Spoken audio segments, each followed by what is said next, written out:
तक की, सह्याद्री नरेश दैत्यराज भल्ला तक की, सह्याद्री नरेश दैत्यराज भल्ला तक की, दैत्यराज भल्ला तक की जय हो। लंका का राजदूत आपकी सेवा में उपस्थित होना चाहता है। उसे आदर सहित भीतर ले आओ। जो आज्ञा महाराज।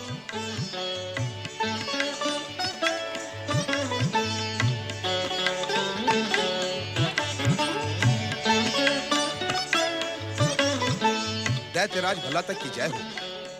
दैत्यराज, राक्षस दैत्य और असुरों के गौरव को सारे संसार में प्रचारित करने वाले राक्षस कुल शिरोमणि लंकेश्वर रावण अपने छोटे भाई वीर कुंभकर्ण के साथ शीघ्र ही यहाँ पधारने वाले हैं।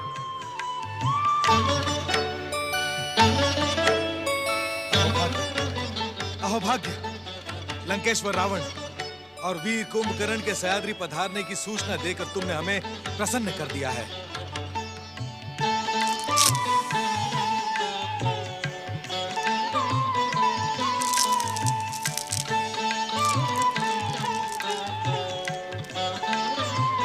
सह्याद्री के राजपुरुषों, विश्रवा पुत्र लंकेश्वर रावण और वीर कुंभकर्ण ने अपने ही बाहुबल से तीनों लोकों पर अधिकार किया है। यह हमारा सौभाग्य ही है कि वे स्वयं हमारी राजधानी को पवित्र करने और हमारी कीर्ति बढ़ाने के लिए यहाँ पधार रहे हैं। हम लंकेश्वर रावण और वीर कुंभकर्ण के भव्य स्वागत का आदेश देते हैं। सह्याद्री नरेश दैत्यराज भल्ला तक की,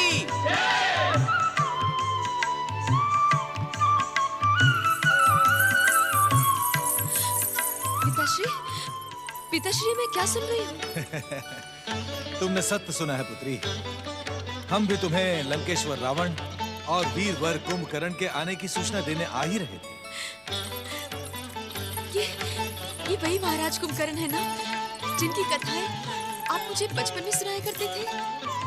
हाँ राजकुमारी, आज वे अपने बड़े भाई के साथ सह्याद्री का सौभाग्य बढ़ाने यहाँ पधार रहे हैं। हमें तन और मन से उनका स्वागत करना है पुत्री। पिताश्री। राक्षस कुल शिरोमणि लंकेश्वर रावण और वीर कुंभकर्ण की, राक्षस कुल शिरोमणि लंकेश्वर रावण और वीर कुंभकर्ण की, राक्षस कुल शिरोमणि लंकेश्वर रावण और वीर कुंभकर्ण की। पधारें लंकेश्वर।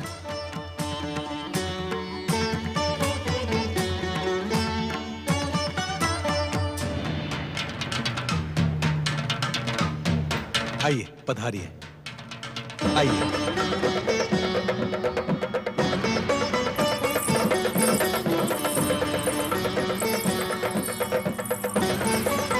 राक्षस कुल शिरोमणि लंकेश्वर रावण और वीर कुंभकर्ण की, राक्षस कुल शिरोमणि लंकेश्वर रावण और वीर कुंभकर्ण की।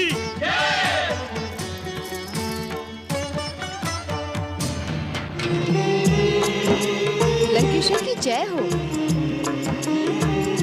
दैत्यराज भल्ला तक की पुत्री राजकुमारी करकटी आपका स्वागत करने पधारी है लंकेश्वर।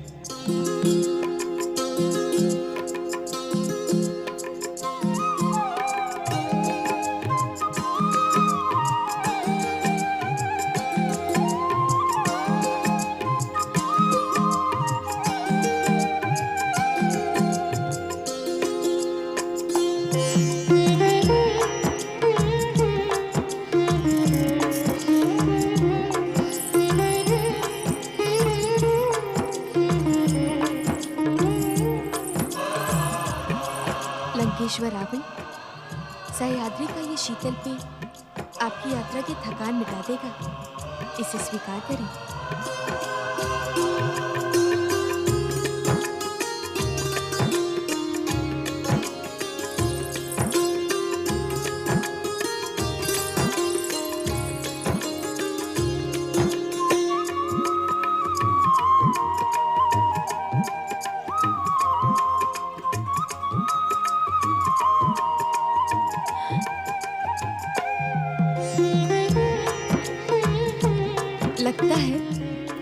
आपकी प्यास शांत नहीं हुई?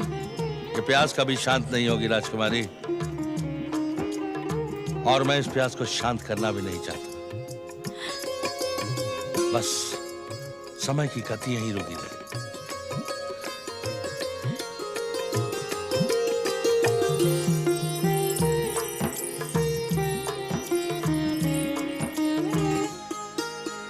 राक्षस कुल शिरोमणि लंकेश्वर, इस सिंहासन पर विराजमान हूं। नहीं महाराज, ये सिंहासन आपका है। हमारा जो कुछ भी है वो आपका भी है लंकेश्वर।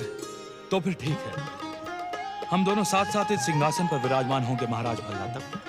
नहीं नहीं लंकेश्वर, हम स्वयं को आपके साथ बैठने योग्य नहीं समझते। सारा संसार आपके पराक्रम से मुग्ध है लंकेश्वर। हम तो केवल आपकी सेवा में खड़े रहना चाहते हैं। विनम्रता और सहजता तो कोई महाराज अल्लाह तक से सीखे।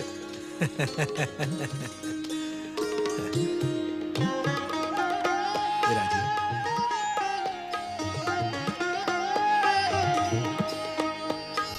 लंबे समय बाद आपको देखने का अवसर मिला है वीरवर कुंभकर्ण। हम प्राय आपकी वीरता की चर्चा किया करते थे। हमारी पुत्री राजकुमारी करकटी तो वर्षों से आपको देखने के साथ लिए बैठी है।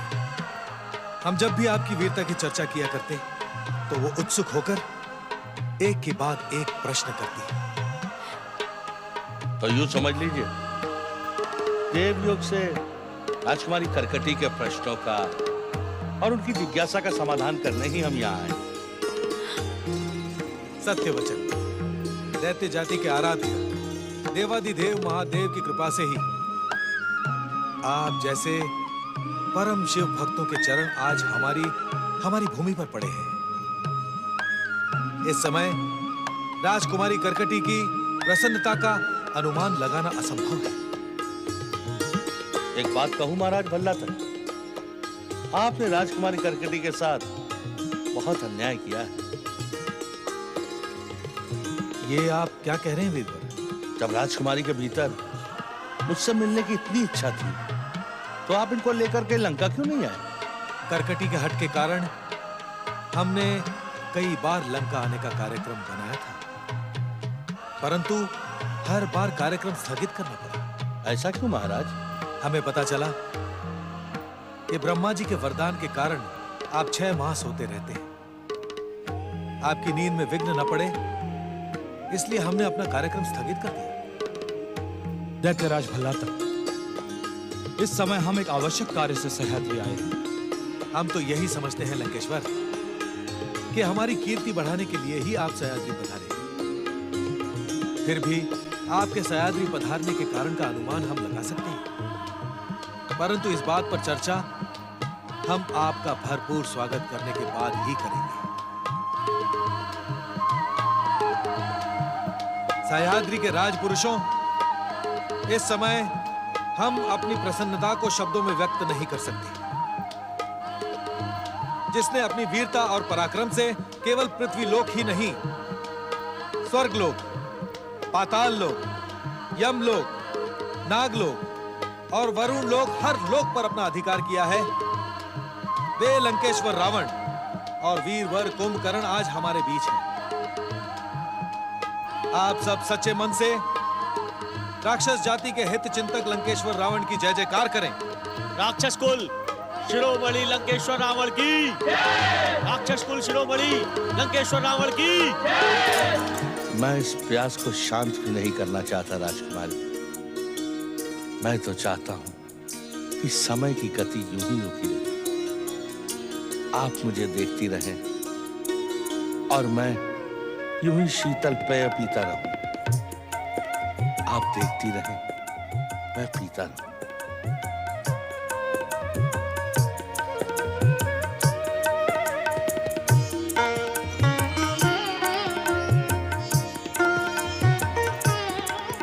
कितने सुदर्शन है महाराज कुंभकर्ण, कितने सरल और कितने बलिष्ठ।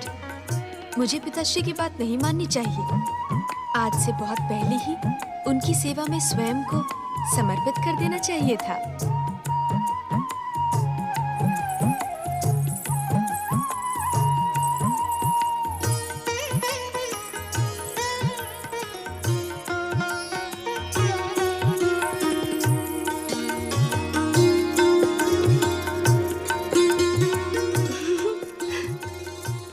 जिनके विचारों में खोई है ना राजकुमारी, वे है ही ऐसे। हर कन्या उन्हें देखकर अपनी सुध बुध भुला देती है। तुम किसकी बात कर रही हो रक्तांबरी? उन्हीं की, जिन्हें देखकर हमारी राजकुमारी की सुध बुध खो गई। हमसे ना छुपाओ राजकुमारी, हमने तो राजसभा में ही आपके समर्पण को पहचान लिया था। तुम बहुत चतुर हो गई हो रक्तांबरी। इसमें चतुराई क्या है राजकुमारी? वे आपको, आप उनको जिस प्रकार निहार रही थी ना, उसे देखकर तो कोई भी अनुमान लगा सकता है कि प्रेम की सुगंध दोनों हृदयों को महका रही है। महाराज कुंभकर्ण है ही ऐसे, बलिष्ठ शरीर, लंबा कद और मुख पर एक बालक की तरह भोलापन, अद्भुत, अद्वितीय। रक्तांबरी, अब जब तू मेरे मन की बात जान ही गई है, तो किसी भी प्रकार महाराज कुंभकर्ण से मेरी भेंट का प्रबंध कर दे। उनसे मिलने के लिए मेरा हृदय तड़प रहा है। इस तड़प को शांत करने का उपाय है मेरे पास। मैं अभी इसी समय आपकी भेंट महाराज कुंभकर्ण से करवा सकती हूँ। कैसा उपाय है? राजकुमारी, हम दोनों अतिथि सेवा की भावना से महाराज कुंभकर्ण के पास जाएंगे।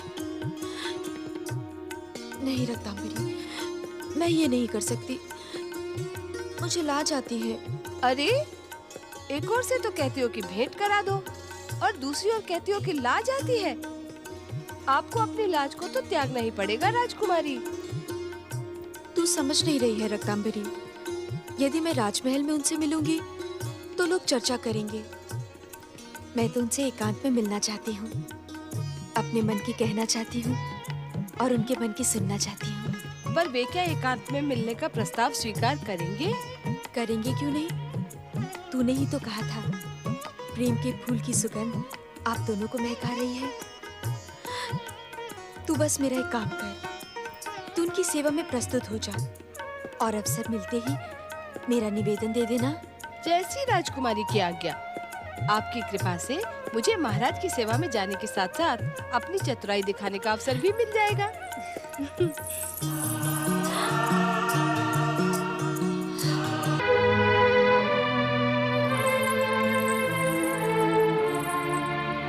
अनुमान तो ठीक ही था मेरा।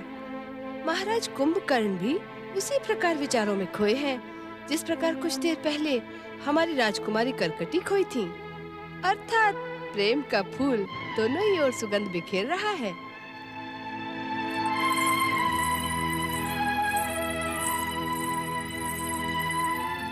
कुंभकर्ण महाराज की जय हो।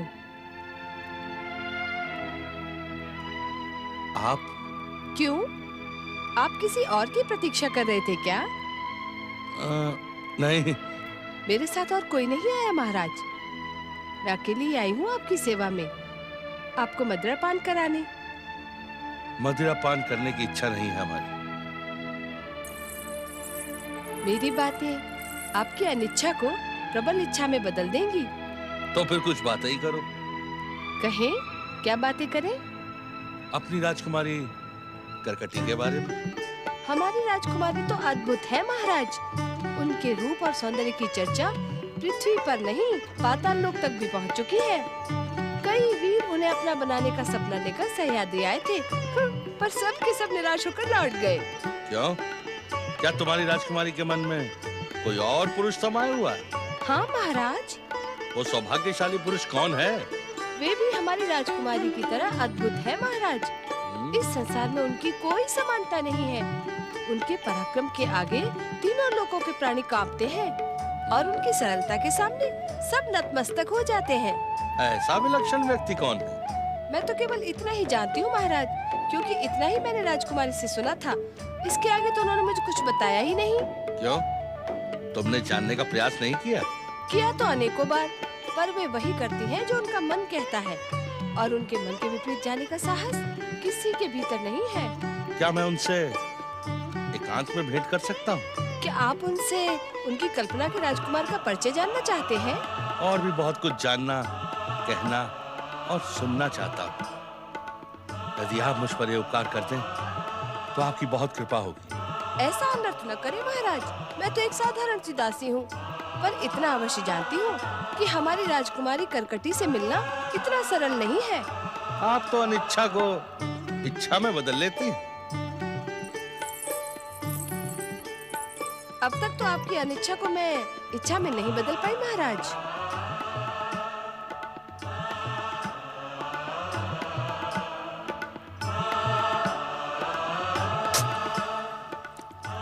अब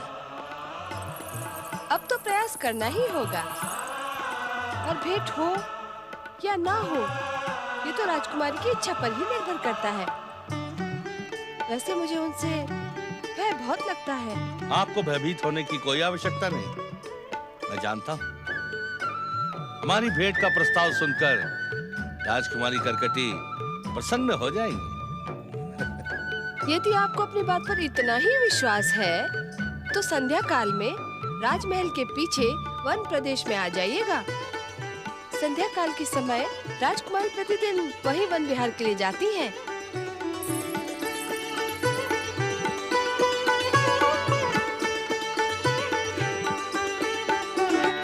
तेरी चतुराई तो प्रशंसा योग्य है रक्तांबरी, किंतु अकेले मिलने जाने में मुझे लाज आती है। कैसे जाऊंगी, क्या कहूंगी, मैं नहीं जा पाऊंगी। अरे अब कैसी लज्जा राजकुमारी, वे आपके लिए कोई पराई थोड़ी ना है।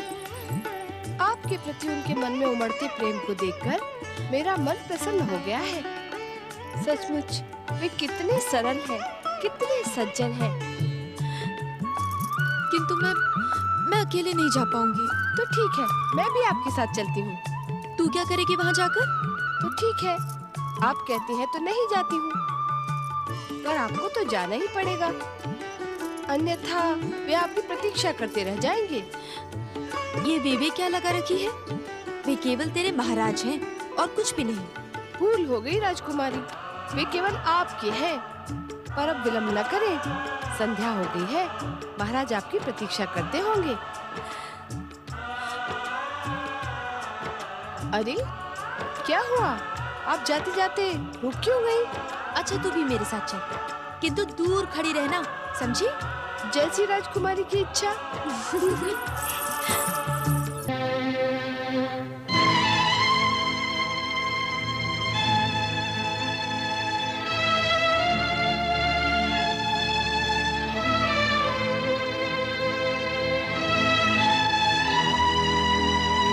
क्या बात है, राजकुमारी अभी तक आई क्यों नहीं? दासी ने तो कहा था कि वो प्रतिदिन संध्या काल को यहीं आती है। क्या उन्होंने मेरे प्रस्ताव को स्वीकार नहीं किया? क्या मुझसे उनके प्रेम को पहचानने में कोई भूल हो गई? क्या उनकी कल्पना में कोई दूसरा पुरुष है?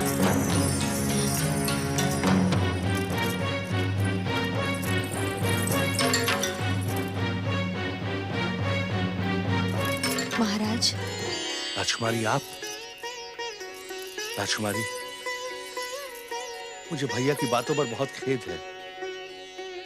यदि आपको उनकी कोई बात उचित ना लगी हो तो मैं आपसे क्षमा मांगता हूँ। नहीं महाराज, आप तो हमारे अतिथि हैं और अतिथि देवता के समान पूजनीय होते हैं। क्षमा के अधिकारी आप नहीं हैं, हम हैं। रहने दीजिए इन बातों को। आज के दिन की प्रतीक्षा तो मैं वर्षों से कर रही थी महाराज। राजकुमारी, आपकी कल्पना का सुदर्शन पुरुष?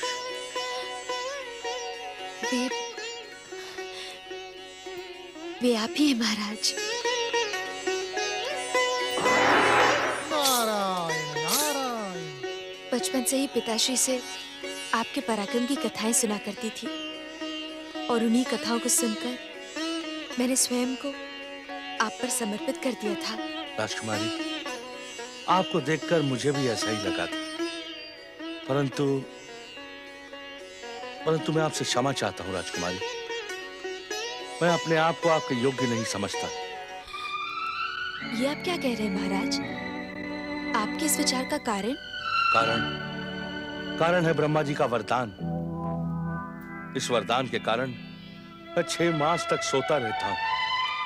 मुझे सोता हुआ देखकर आप ना जाने हृदय में क्या सोचेंगी राजकुमारी। आप इस बात की चिंता ना करें महाराज। चिंता कैसे ना करूं राजकुमारी, प्रेम में स्वार्थ नहीं होता।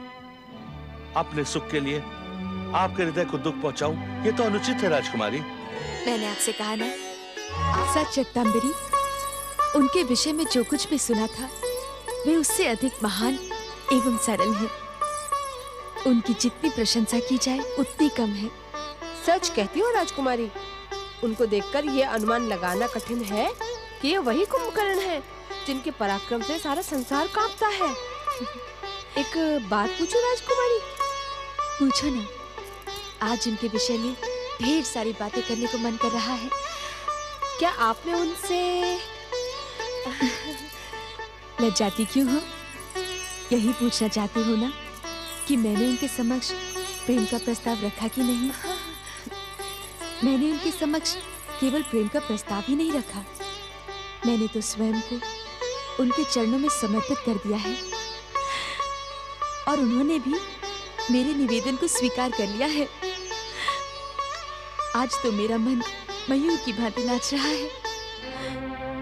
किंतु क्या हुआ राजकुमारी? एकाएक आप गंभीर क्यों हो गई? क्या महाराज कुंभकर्ण ने आपके सामने कोई ऐसा प्रस्ताव रखा है जिसे स्वीकार करने में कठिनाई हो? नहीं रक्तांबरी, वे तो प्रेम की मूरत है। प्रेम में दांव रखने वाले प्रेमी नहीं, छलिया एवं दुष्ट होते हैं। वे ऐसे नहीं हैं। उन पर तो संदेह करना मूर्खता है। तो फिर आपकी गंभीरता का कारण? उनके भाई रावण, लंकेश्वर के व्यवहार ने मुझे खिन्न कर दिया है। मैं तो सोच भी नहीं सकती महाराज कुंभकर्ण जैसे सरल एवं सज्जन पुरुष के सगे भाई इतने कठोर एवं क्रूर हो सकते हैं। जी राजकुमारी, वो क्रूर और कठोर होने के साथ साथ अहंकारी और अभिमानी भी है। यदि अतिथि सम्मान की मर्यादा आड़े ना आई होती तो मैं इस बात का उचित उत्तर अवश्य देती। पर राजकुमारी, मुझे तो एक दूसरा भय सता रहा है। मुझे लगता है लंकेश्वर आपके और महाराज कुंभकर्ण के बीच पनपे प्रेम को सफल नहीं होने देंगे। प्रेम इस संसार का शाश्वत सत्य है। सच्चा प्रेम कभी असफल नहीं हो सकता। फिर भी इससे पहले कि ऐसी स्थिति आए, मुझे पिताश्री को सावधान करना चाहिए।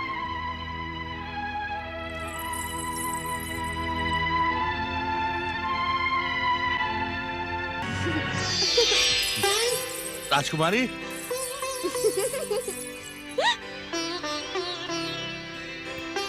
राजकुमारी, कहाँ हैं आप?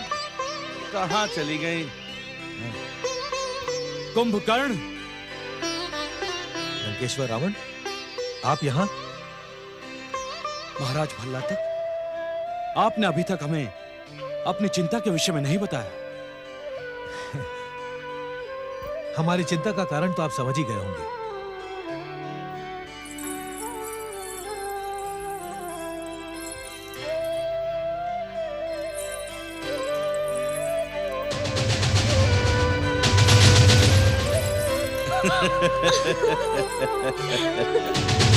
नहीं लंकेश्वर, इस समय उन दोनों को पता नहीं चलना चाहिए कि हमने उन्हें देख लिया। चलिए राजमहल चलते हैं।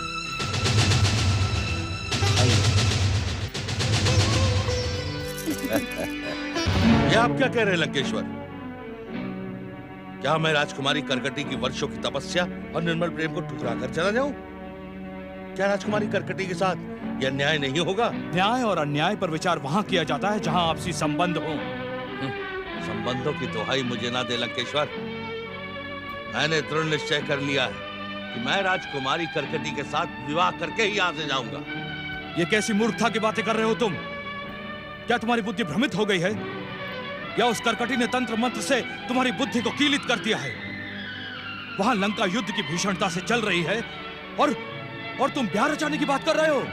लंका की रक्षा के लिए युवराज मेघनाद की शक्ति पर आपको कोई संदेह नहीं, और लंका की आड़ में आप मेरे इस प्रस्ताव को ठुकराए ना भ्राता श्री।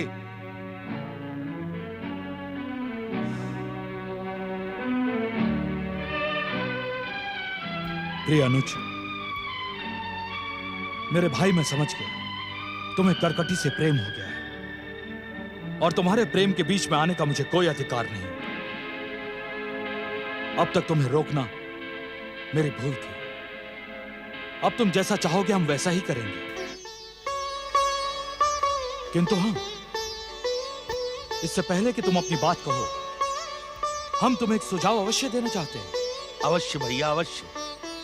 बड़े होने के नाते आपको सुझाव नहीं, आदेश देने का अधिकार है। कहिए, इस दास के लिए क्या आज्ञा है? कुंभकर्ण, स्त्री और पुरुष, पुरुष और स्त्री एक दूसरे के लिए ही बने हैं। जिस संसार में हम रहते हैं उसमें स्त्री और पुरुषों के लिए कई मर्यादाएं हैं, कई परंपराएं हैं। मैं जानता हूं लंकेश्वर, स्त्री और पुरुष के बीच सबसे सफल मर्यादा और परंपरा का नाम है विवाह। मैं तुम्हें विवाह का परामर्श नहीं दे रहा हूं कुंभकर्ण। मैं तुम्हें ऐसा मार्ग बताने जा रहा हूं जिससे तुम्हारी इच्छा भी पूर्ण हो जाए और हम भी शीघ्र, अतिशीघ्र लंका पहुंच जाए। ऐसा कौन सा उपाय है लंकेश्वर? क्या ये उपाय धर्म सम्मत है? धर्म? धर्म तो वीरों की इच्छा पर निर्भर करता है। क्या तुम इस सत्य को अस्वीकार कर सकते हो कि हमने अपनी इसी बाहुबल से कट्टरता के साथ धर्म का पालन करने वाले अनेक ऋषि मुनियों को राक्षस जाति में दीक्षित किया है? जब वो ऋषि मुनि मृत्यु के भय से धर्म का त्याग कर सकते हैं तो फिर धर्म की स्थिरता पर प्रश्न क्यों? जीवन की विवशता और मृत्यु का भय धर्मांतरण तो करवा सकता है, परंतु ये धर्मांतरण ना तो नैतिक है और ना ही मर्यादित। आपको ये जानकर आश्चर्य होगा लंकेश्वर कि मृत्यु के भय से राक्षस जाति की दीक्षा पाने वाले ऋषि मुनि राक्षस होकर भी वैदिक नियमों का पालन कर रहे हैं। दुर्भाग्य है लंकेश्वर, ना तो वो वैदिक नियमों का पालन कर सके और ना ही पूर्ण रूप से राक्षस बन सके। बस आधे अधूरे में लटक कर रह गया है उनका जीवन। मैं तुमसे वाद विवाद नहीं करना चाहता कुंभकर्ण। बातों और समस्याओं के चक्रव्यूह में उलझे रहना मेरा भी स्वभाव नहीं है लंकेश्वर। मैं अपना प्रस्ताव आपके समक्ष रख चुका हूँ। तुम्हारे प्रस्ताव पर जो निर्णय मैं सुनाने जा रहा हूँ उसे ध्यान से सुनो कुंभकर्ण। मेरी बात राक्षस जाति के अनुकूल होने के साथ साथ धर्म सम्मत भी है। इस संसार में विवाह की 8 रीतियां हैं। ब्रह्म, देव, आर्ष, प्रजापति, असुर, गंधर्व, राक्षस और पिशाच। इनमें से आप मुझे किस रीत का पालन करने की आज्ञा देना चाहते हैं? उसी रीति की कुंभकर्ण जो वीरों को प्रिय है, जिसे पाने और करने में राजा महाराजा को आनंद प्राप्त होता है। अर्थात अपनी प्रचंड वीरता का प्रदर्शन करते हुए तुम राजकुमारी करकटी के साथ बलात्कार पूर्वक समागम करो। परंतु ये तो पिशाच रीति है। वैदिक नियम और राक्षस जाति विवाह की इस परंपरा को मान्यता नहीं देते। पर परंपरा मानते हैं। यह भी एक विवशता है भैया। आप जैसे समर्थ और शक्तिशाली को कोई दोष देने का साहस नहीं कर सकता। इसी कारण पिशाच रीत के विवाह को परंपरा मान लिया गया है। परंतु यह अन्याय है भैया, अन्याय। नारी की भावनाओं के प्रति अत्याचार है और कुंभकर्ण इस अत्याचार को कभी स्वीकार नहीं कर सकता। भ्राताश्री कुंभकर्ण, बस भैया रावण, बस। अब मैं आपसे इस विषय में कुछ सुनना नहीं चाहता। हाँ, एक बात पूछना अवश्य चाहता हूं। महाराज, मैं जब भाभी श्री मंदोदरी के विवाह का प्रस्ताव लेकर आपके पास आए थे तब आपने पिशाच रीति पर विचार क्यों नहीं किया था? हाँ?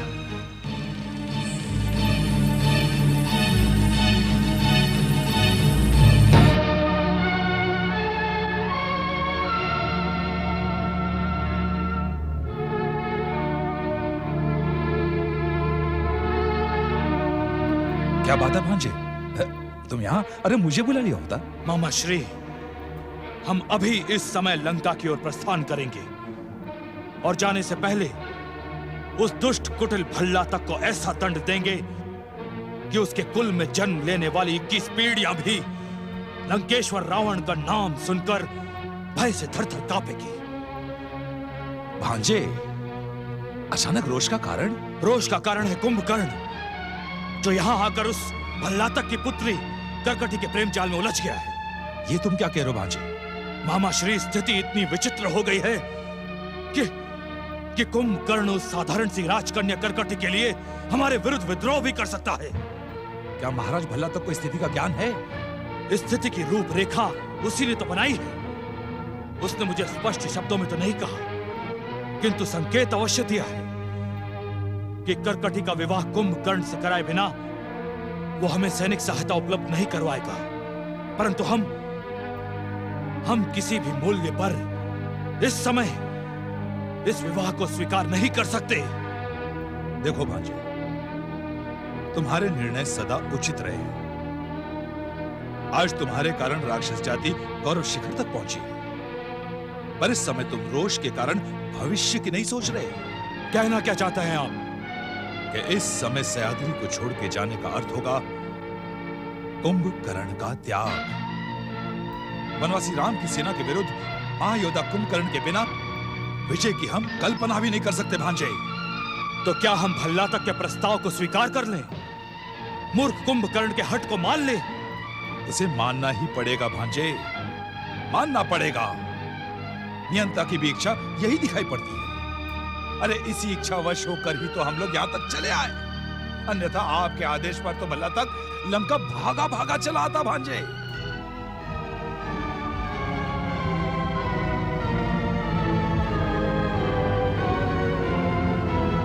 लंकेश्वर, इस सच को स्वीकार करो कि कुंभकर्ण तुम्हारा प्रिय भाई है। उसके हट का मान रखकर तुम उसे राम के विरुद्ध अपनी इच्छा अनुसार लड़ा सकते हो भांजे, इच्छा अनुसार। आप ठीक कह रहे हैं मामा श्री। इस समय रोष और उत्तेजना को भुलाकर युद्ध नीति अनुसार ही आगे बढ़ना होगा। अर्थात आप सरलता से इस विवाह प्रस्ताव को स्वीकार नहीं करेंगे? कर्ण की पत्नी के रूप में स्वीकार करना हमारा सौभाग्य होगा। राजकुमारी करकटी की योग्यताएं हमारे राक्षस कुल के योग्य है, और वैसे भी राजकुमारी करकटी की तेजस्विता ने हमें पहले ही प्रभावित कर दिया है। परंतु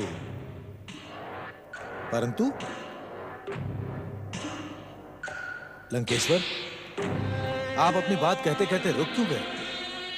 बात पूरी ना करने का कारण आप भी जानते हैं महाराज भल्लातक। इस समय हमारी लंका युद्ध की विभीषिका में चल रही है। हमें शत्रु के प्रहार का उत्तर देना है। इस समय युद्ध को बुलाकर यदि हम कुंभकर्ण के ब्याह रचाने का आयोजन करें तो यह बात न तो नीति सम्मत होगी और ना ही तर्क सम्मत। महाराज, मैं लंकेश्वर की ओर से आपको यह वचन अवश्य दे सकता हूं कि युद्ध में विजय के बाद हम करकटी को राक्षस वधु के रूप में अवश्य स्वीकार करेंगे। इस विवाह का भव्य आयोजन होगा। हाँ महाराज, हमारा आपसे यही अनुरोध है कि आप युद्ध समाप्ति की प्रतीक्षा करें। लंकेश्वर रावण, मामा श्री अकंपम, ये तो हम भी जानते हैं कि युद्ध के काल में नीति, तर्क और मर्यादा की एक ही मांग होती है। युद्ध, युद्ध और केवल युद्ध। परंतु युद्ध तो विजय और शक्ति के प्रदर्शन की धारणा है, और विवाह, विवाह एक परंपरा। महाराज कुंभकर्ण और करकटी के मध्य जन्मे निश्चल प्रेम को विवाह के सूत्र में बांधकर आप प्रचलित परंपराओं का आदर ही करेंगे। हम पहले ही कह चुके हैं महाराज, हमें इस विवाह में कोई आपत्ति नहीं है। अगर आप चाहें तो हम लंका की ओर से इस संबंध को सुदृढ़ करने के लिए कुंभकर्ण और करकटी की सगाई का आयोजन करने की सहमति दे सकते हैं? नहीं भैया,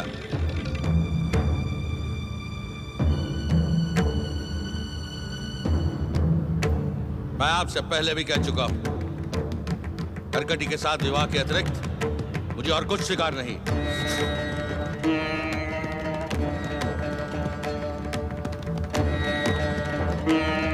ठीक है महाराज भल्ला तक,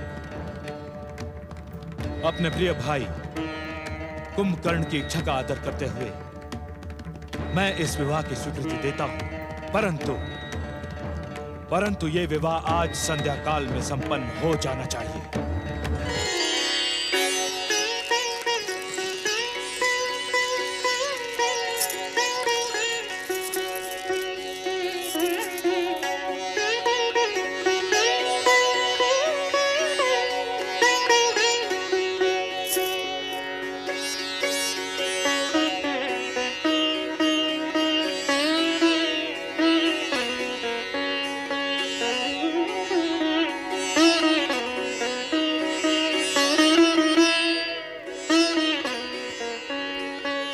हम तीनों लोकों के स्वामी लंकेश्वर रावण का हृदय से आभार व्यक्त करते हैं। हमारी राजकन्या करकटी को अपने अनुज कुंभकर्ण के लिए स्वीकार करके उन्होंने सह्याद्री का मान बढ़ाया है। लंकेश्वर रावण और महाराज भल्ला तक की वीर कुंभकर्ण और राजकुमारी करकटी की। लंकेश्वर रावण, विवाह की इस पावन बेला के शुभ अवसर पर हम आपसे कुछ निवेदन करना चाहते हैं। हमारी पुत्री राजकुमारी करकटी को लंका महारानी का सम्मान मिलना चाहिए।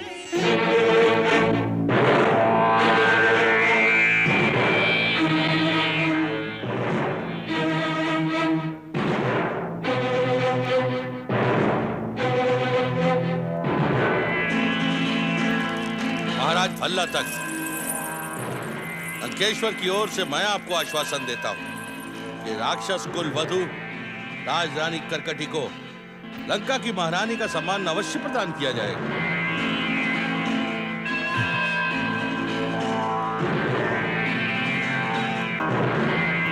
हम अपनी समस्त दैत्य सेना लंकेश्वर रावण को समर्पित करते हैं और इस युद्ध में हम स्वयं लंकेश्वर रावण की ओर से युद्ध करेंगे। साथ ही साथ हम लंकेश्वर रावण को युद्ध की हर आवश्यकता पूरी करने का वचन भी देते हैं। आपकी घोषणा सुनकर हम प्रसन्न हुए महाराज भल्ला तक। राक्षस कुलवधू करकटी का सौभाग्य निश्चित ही लंका की कीर्ति को और ऊंचा उठाने में सफल होगा। आज लंका और सह्याद्री के मध्य जो संबंध स्थापित हुआ है, उसका श्रेय हमसे अधिक महाबली कुंभकर्ण और राजरानी करकटी को है।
उठिए स्वामी। स्वामी उठिए महाराज कुंभकर्ण। महाराज, महाराज जागिए ना। महाराज उठिए, महाराज उठिए ना। महाराज, महाराज उठिए, स्वामी जागिए। ओम नमः शिवाय, ओम नमः शिवाय, ओम नमः शिवाय, ओम नमः शिवाय, ओम नमः शिवाय, ओम नमः शिवाय, ओम नमः शिवाय, ओम नमः शिवाय, ओम नमः शिवाय, ओम नमः शिवाय, ओम नमः शिवाय, ओम नमः शिवाय, ओम नमः शिवाय, ओम नमः शिवाय, ओम नमः शिवाय, ओम नमः शिवाय। विल्वपत्र? आज पूजा सामग्री में विल्वपत्र नहीं है। प्रहरियों, सैनिकों, ओम नमः शिवाय। पुत्री, क्या हुआ? शिव पूजन करते करते तुम उत्तेजित क्यों हो गई? देखिए ना पिताश्री, मेरी पूजा सामग्री में विल्वपत्र नहीं है। मैं पूजा कैसे करूंगी? नहीं है तो आ जाएंगे। कैसे आ जाएंगे पिताश्री? रात्रि के समय विल्वपत्र तोड़ना पाप माना जाता है। हम तोड़ने की नहीं, अपनी सिद्ध शक्ति से विल्व पत्र को प्रकट करने की बात कर रहे हैं। सिद्ध शक्ति से? हाँ पुत्री, इच्छा होने पर भगवान शिव की कृपा से सिद्ध शक्ति से तुम विल्व पत्र प्रकट कर सकती हो। आप परिहास तो नहीं कर रहे?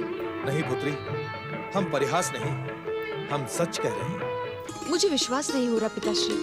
विश्वास करो पुत्री, दैत्यों, असुरों और राक्षसों के आराध्य भगवान भोलेनाथ की कृपा से हमारे कुल में जन्म लेने वाले हर जीव के भीतर किसी को हानि न पहुंचाने वाली इच्छा वस्तु को प्रकट करने की शक्ति होती है। अब जैसा हम कहते हैं वैसा ही करो। ओम नमः शिवाय, ओम नमः शिवाय, ओम दैत्येश्वराय नमः, ओम दैत्येश्वराय नमः। बिल्वपत्र प्रकट हो, विल्वपत्र प्रकट हो।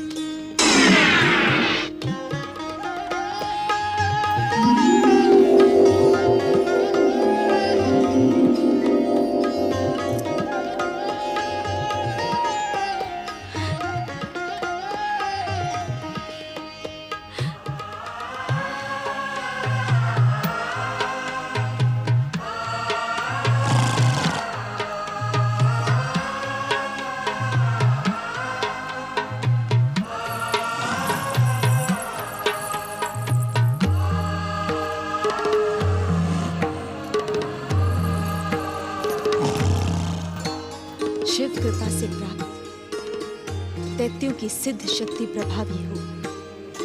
ओम नमः शिवाय, ओम दैत्येश्वराय नमः। सिद्ध सेना प्रकट हो।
शिवाय।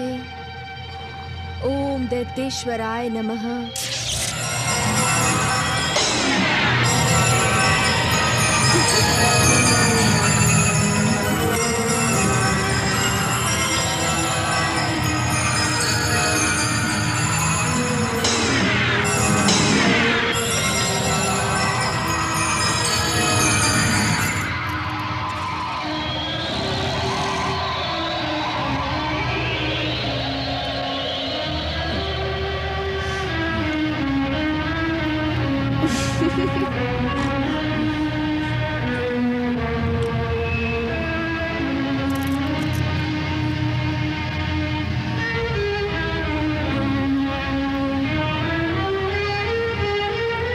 भोजन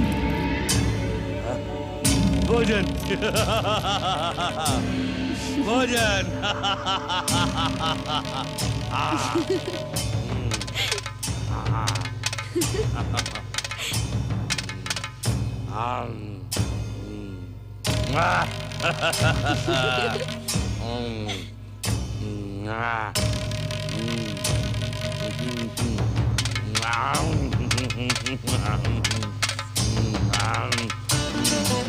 मदिरा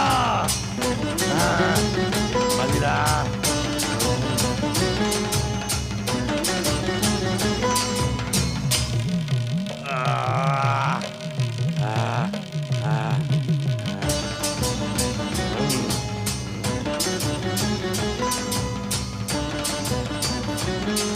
खीर खीर